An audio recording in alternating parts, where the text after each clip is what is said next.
everybody there? Jeremiah 32:17.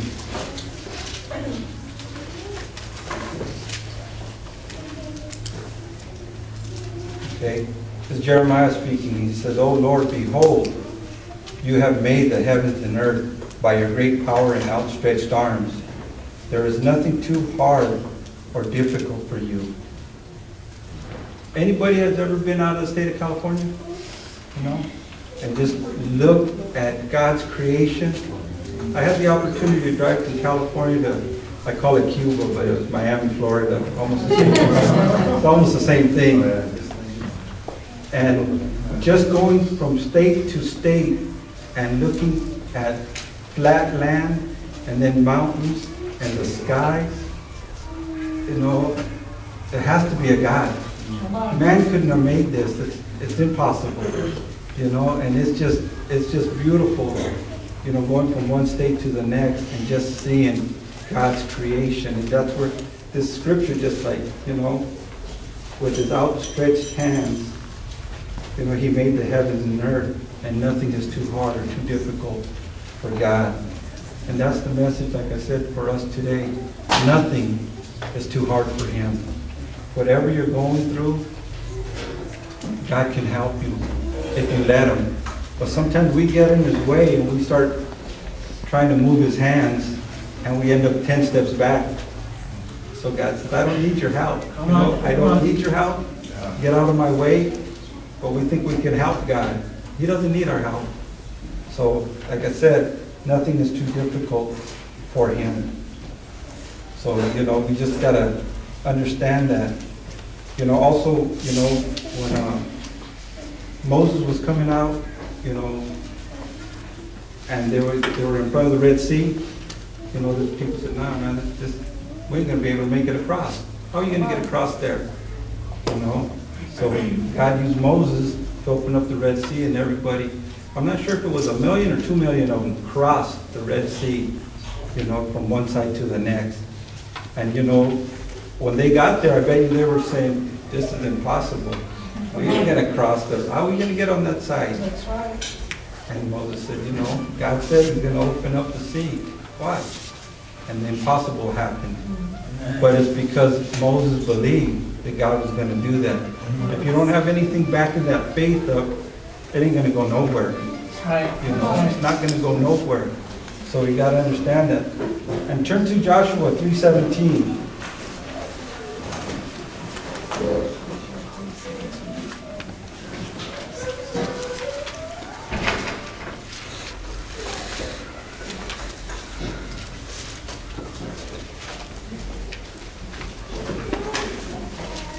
If you know the story about Joshua, Joshua was Moses' right-hand man for a lot of years. But then when Moses passed away, Joshua became the leader. But God had to tell him to be strong and courageous a whole lot of times. Over and over in the first chapter, he's telling him to be strong and courageous, be strong and courageous. But the same thing he told him, as I was with Moses, I'll be with you. You know, in other words, don't sweat it. I got you. And right here in 3:17, it said the priest carried the ark of the covenant of the Lord and stood firm on dry ground in the middle of the Jordan. This is the Jordan River that they're talking about. And when all Israel passed through, the whole nation had completed crossing on dry ground. A couple of things here. He did it again. These people didn't think, you know, they might have said, you know, I heard that story of Moses. Come on. I heard that story.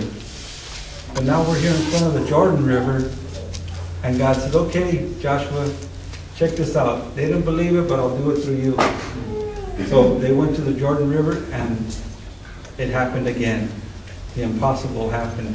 But listen, look at what it says. They stood on dry ground. And you know anything, if you water, the ground is going to stay wet. It says dry ground. And he stood right there on dry ground, not muddy or not a little shallow water. It was dry ground, so they could pass through smoothly. That blew my mind. Wow. This is the way God works. The impossible. You know, because you walk through the grass right here. And if it rained the next day, you're going to be muddy. Your shoes are going to be muddy. But it's a dry ground that they pass through. That blew my mind. Like, wow, dude, what a trip. Go to the next chapter, chapter 4, verse 22. And it tells you a little bit more, but just kind of a little bit more details. Then tell them, Israel crossed the Jordan on dry ground. For the Lord your God dried up the Jordan before you and until you had crossed over. The Lord your God did it, the Jordan, just as he done to the Red Sea. Right there he just told them, I'll do it. I did it before, I'll do it again. And these guys were just like, not understanding that God could do the impossible in their life. Cross over from one place to another when it didn't seem possible. So, right here God is just, doing impossible things like with us. The things that are going on in your life that you don't think that's possible. God can do it if you just allow him. You allow yourself to step back and God will say, okay, watch what I'm going to do. But like I said earlier, sometimes we get in his way. And we need to get out of his way for him to do things for us. We become our own worst enemy a lot of times. Because I want to do that.